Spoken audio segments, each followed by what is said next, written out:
नमस्कार दोस्तों, आपका स्वागत है एबीसी न्यूज हिंदी के इस एपिसोड में। मैं हूं कनु सारदा। आज हम बात करने वाले हैं एक बेहद चौंकाने वाले मामले पर जो जुड़ा है हमारे रोजमर्रा के खान पान से। सोचिए, अगर आपके घर में मिलने वाले राशन के गेहूं की वजह से आपके बाल झड़ने लगे तो।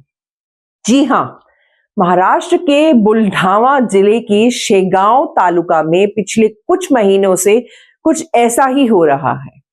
यहाँ के 18 गांवों में 300 से ज्यादा लोगों के अचानक बाल झड़ने लगे और जब जांच हुई तो सामने आया कि इन लोगों के खून में सेलेनियम की मात्रा सामान्य से 31 गुना ज्यादा पाई गई। ये खुलासा किया है Indian council of medical research यानी ICMR की रिपोर्ट में। अब सवाल उठता है कि सेलेनियम क्या है? क्या ये हमारे शरीर के लिए कितना जरूरी है या कितना खतरनाक हो सकता है? सेलेनियम एक माइक्रो न्यूट्रिएंट है जो शरीर में बेहद कम मात्रा में मौजूद होता है और इम्यून सिस्टम को मजबूत करने में मदद करता है।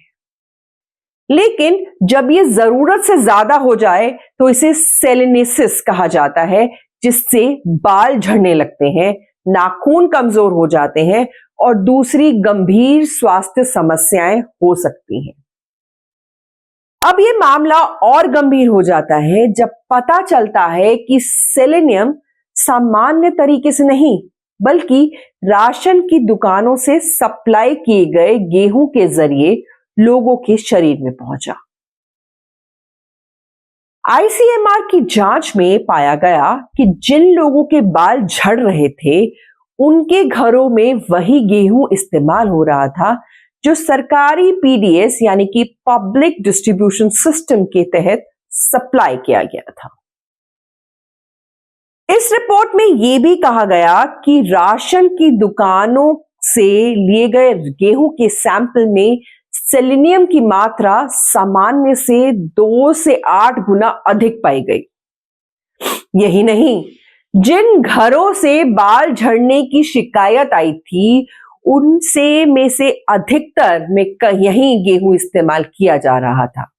यानी इस बात की पूरी संभावना है कि यदि गेहूं बाल झड़ने की असली वजह है।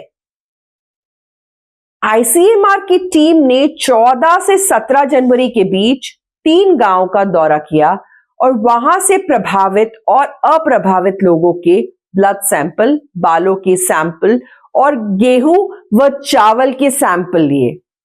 इसके अलावा मिट्टी और पानी के सैंपल भी लिए गए ताकि ये पता लगाया जा सके कि कहीं सेलेनियम की मात्रा पानी या मिट्टी से तो नहीं बढ़ रही। लेकिन जांच में साफ हो गया कि पानी और मिट्टी में सेलेनियम का स्तर सामान्य था। अब सवाल उठता है कि क्या यह पहली बार हुआ है? जी नहीं, भारत में इससे पहले भी सेलेनियम टॉक्सिसिटी के मामले सामने आ चुके हैं।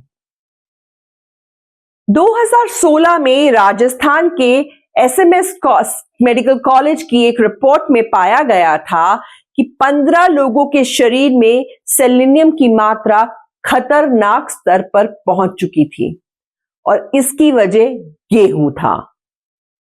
इसी तरह 2004 में पंजाब के होशियारपुर और नवाशहर जिलों में बड़े पैमाने पर कृषि भूमि में सेलेनियम की अधिकता देखी गई थी। लेकिन अगर यह समस्या इतनी पुरानी है तो अब तक इसे ठीक क्यों नहीं किया गया? और महाराष्ट्र में अचानक ये मामला सामने क्यों आया? इसका जवाब यह है कि कोई नियमित समस्या नहीं है, बल्कि कुछ खास बैच के गेहूं में सेलेनियम की मात्रा अधिक हो सकती है। यही वजह है कि केवल 12-15 गांवों से शिकायतें आई और अब पूरे जिले से नहीं। अब सबसे बड़ा सवाल यह उठता है कि सरकार ने इस मामले पर क्या कदम उठाया। ICMR ने 28 जनवरी को स्वास्थ्य मंत्रालय को एक अंतरिम रिपोर्ट सौंपी थी, जिसमें स्पष्ट रूप से बताया गया था कि प्रभावित लोगों के खून में सेलेनियम का स्तर सामान्य से 31 गुना ज्यादा पाया गया।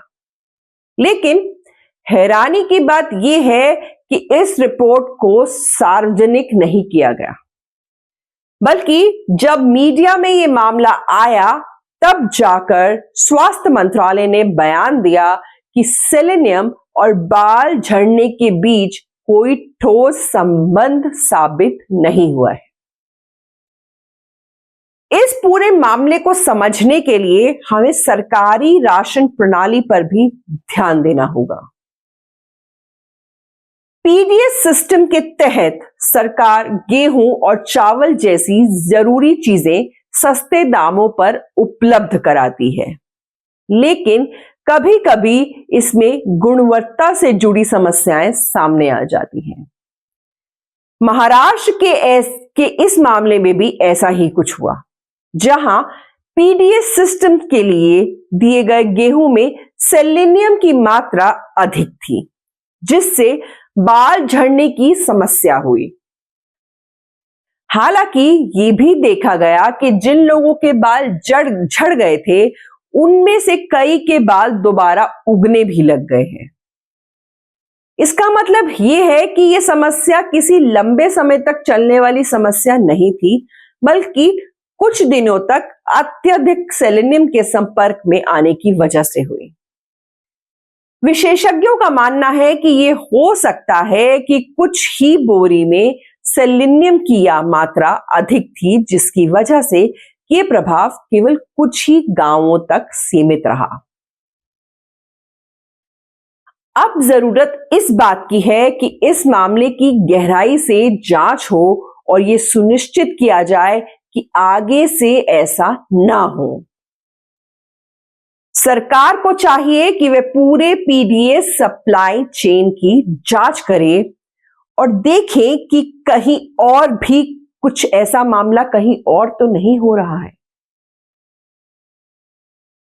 तो दोस्तों, ये था आज का विषय। क्या आपको लगता है कि इस तरह की समस्याओं को सरकार को तुरंत सार्वजनिक करना चाहिए? क्या इस मामले में आईसीएमआर की रिपोर्ट को दबाने की कोशिश हुई? और सबसे जरूरी सवाल, क्या सरकार को अब राशन की गुणवत्ता यानी कि क्वालिटी को और अधिक सख्ती से जांचने की जरूरत है? आपकी राय हमें कमेंट में जरूर बताएं और अगर आपको ये वीडियो पसंद आया हो तो लाइक और शेयर करें। ऐसे ही और भी महत्वपूर्ण मुद्दों पर चर्चा के लिए हमारे चैनल को सब्सक्राइब करें। अगले वीडियो में फिर मिलेंगे एक और नई खबर के साथ। तब तक के लिए धन्यवाद। एबीसी हिंदी न्यूज, आज ही जुड़िए हर खबर के साथ